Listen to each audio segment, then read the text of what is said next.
नगर मनमाड महामार्गावरील अपघातात मृत्यू प्रकरणी दोषी ठेकेदार व अधिकाऱ्यांविरोधात तात्काळ गुन्हा दाखल करून अटक करा. दोषींना सेवेतून बडतर्फ करा. 7 दिवसात सदर कारवाई न झाल्यास नगर मनमाड रस्त्यावर उतरून आंदोलन करू. यास प्रशासन जबाबदार राहील असा इशारा तनपुरे यांनी दिला. राहुरी तहसीलसमोर मोर्चास्थळी मयताच्या नातेवाईकांनी मुंडन करून दशक्रियाविधी मोर्चा केला. अपघातात सेवानिवृत्त शिक्षक प्रकाश दत्तू साबळे, सुभद्रा जगधने, ज्ञानदेव बलमे यांचे अपघाती निधन झाले. अहिल्यानगर मनमाड रस्त्यावर होत असलेल्या अपघातांबाबत सरकारला जाब विचारण्यासाठी आज सोमवार दिनांक 8 सप्टेंबर रोजी सकाळी माजी मंत्री प्राजक्त तनपुरे यांच्या नेतृत्वाखाली तहसील कार्यालय राहुरी येथे मोर्चाचे आयोजन करण्यात आले होते.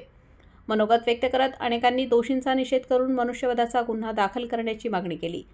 निलेश जगधने यांनी प्रारंभी मोर्चाचे प्रास्ताविक केले.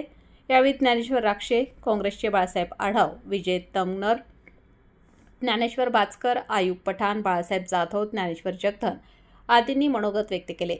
झेडपीचे माजी अध्यक्ष बाबासाहेब भिटे, माजी नगराध्यक्ष अनिल कासार, रवींद्र आढाव, बाळासाहेब खुळे, दत्तात्रय कवाणे, खाडेसर, वैभव जरे, सरपंच दीपक मकासरे, रामदास पाचकर, सोन्याबापू जगधने, वसंत जगधने, सोहम जगधने, कांतीलाल जगधने, दत्ता जोगदंड, मुकेश जगधने, धनंजय म्हसे, नंदू तनपुरे, सुरेश आघाव, महेश उदावंत, साईनाथ जगधने, बाळासाहेब उडे, नंदू वैरागर, सूर्यकांत वागचौरे, दिलीप गोसावी आदींसह नातेवाईक उपस्थित होते.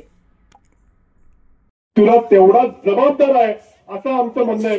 आणि म्हणून आरोपी म्हणून तो ठेकेदार असेल किंवा ज्या अधिकाऱ्यांचं काम होतं हे काम नीट चाललंय का नाही बघायचं, त्या अधिकाऱ्यांवरती गुन्हा दाखल करा हे आमचं म्हणणं आहे. बरोबर आहे का नाही? तुम्ही आम्हाला कायद्याच्या फळवाटा सांगू नका. 3 जीव तर या आठवड्यामध्ये गेलेत, परंतु गेल्या 2-4 वर्षात बघितलं तर 1000च्या जवळपास आकडा गेलेला आहे. एवढे लोक मरतात. आमच्या जीवनाची काही किंमत आहे का नाही? काय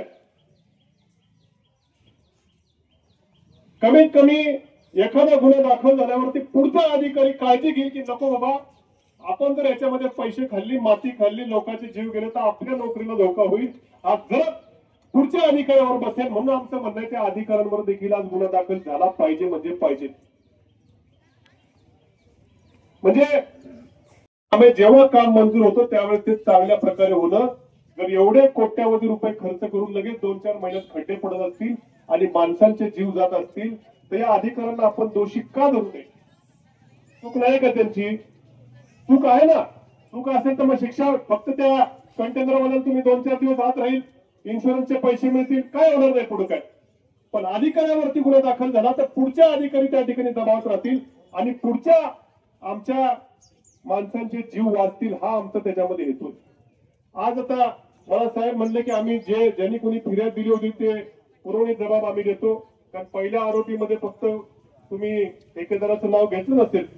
आम्ही आज या ठिकाणी आता चर्चा झाल्याप्रमाणे पुरवणी जबाब, मला वाटतं जे तुम्ही गुन्हा नोंदवला असेल आम्ही परत पुरवणी जबाब देतो. त्याच्यामध्ये आम्ही अधिकाऱ्यांचं नाव, ठेकेदाराचं नाव टाकू. तुम्हाला या जबाबानंतर जर त्या अधिकाऱ्यांवरती गुन्हा दाखल होऊन त्यांना अटक झाली नाही, आम्ही हा असं नाही की बाबा आता आले मोर्चाला गेले असं होणार नाही. याच्यामध्ये हा अत्यंत गंभीर प्रश्न आहे. आम्ही आज जबाब त्या ठिकाणी आमचा लिहून देतो. आम्ही त्या अधिकाऱ्यांचे नाव याच्यामध्ये टाकतो. पद असतील, नावाने पण त्या पदाच्या अधिकाऱ्यांवरती पद टाकू. 7 दिवसाची आम्ही तुम्हाला या ठिकाणी मुदत देतो. 7 दिवसाची. 7 दिवसामध्ये त्या अधिकाऱ्यावरती आम्ही जे जबाब दिला त्यानुसार तुम्ही गुन्हा नोंदवून त्याला अटक झाली पाहिजे किंवा तो बडतर्फ तरी झाला पाहिजे. हे जर 7 दिवसात झालं तर मित्रांनो तुम्हाला सांगतो, आपण आज रास्ता रोको, मी म्हणलं नको आपण रास्ता रोको करायचो. बरेच वाहतूक असते, वाहतूक जाम होईल, त्यातनं परत एखादा अपघात झाला तर आणखीन कोणाचा तरी जीव जायचा, या हेतूने मी रास्ता रोको नको म्हटलं. ठीक आहे आपण इथे येऊ, पण मात्र आम्ही लोकशाही मार्गाने इथं चाललोय. तुम्हाला निवेदन देतोय, पुरवणी जबाबामध्ये आमचं म्हणणं मांडून देतोय. 7 दिवसामध्ये त्या national highway authority of India, याच्यात पीडब्ल्यूडी सार्वजनिक विभाग, राज्य सरकारचा याच्यामध्ये काही संबंध? याच्यामध्ये केंद्र सरकार म्हणत नाही, ते मोदी सरकार म्हणतात, यांचा संबंध आहे. राज्य सरकार त्याच्यात काही संबंध येत नाही. केंद्रातल्या सरकारचा याच्यात मरायचं. किती म्हणजे किती जण, मी तर म्हणत शहीद झालेत, आता पण हजारो लोक गेलेत. आमच्या लोकांच्या जीवाची काहीतरी किंमत ठेवा.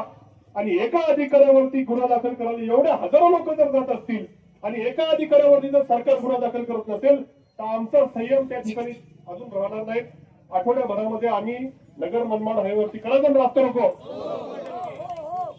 अधिकाऱ्यावरती गुन्हा दाखल होऊन त्याला अटक तरी झाली पाहिजे किंवा शासनाने केंद्र सरकारने त्याला बडतर्फ तरी केलं पाहिजे. या आमच्या मागण्या आहेत. हे आज आम्ही इथं आता पुरवणी जबाब त्यांनी घेतो बोललेले आहेत, तो आपण जबाब देऊ. ज्यांनी कोणी तिन्ही गुन्ह्यामधल्या आमची मागणी अशी आहे की 8 दिवसामध्ये 3 व्यक्ती मृत पावलेले आहेत. चौथा एक ऍक्सिडेंट झाला ते कोमामध्ये आहे. पावसाळ्यापूर्वी या रस्त्याची जी डागडुजी मेंटेनन्स केलं गेलं होतं ते 1-2 पावसामध्ये सगळं उखडलं गेलं. कोट्यावधी रुपये खर्च करून जर या रस्त्याची डागडुजी पावसाळ्यापूर्वी खड्डे भरण्याचं काम जर झालं असेल आणि ते काही पावसामध्ये उखडत असेल आणि जर 3-4 लोकांच्या आठवड्याभरात जर जीव जात असतील तर याला जबाबदार कोण आहे? पोलिसांनी फक्त समोरचे वाहन असतील किंवा वाहन चालकावर गुन्हा दाखल करून होणार नाही ना.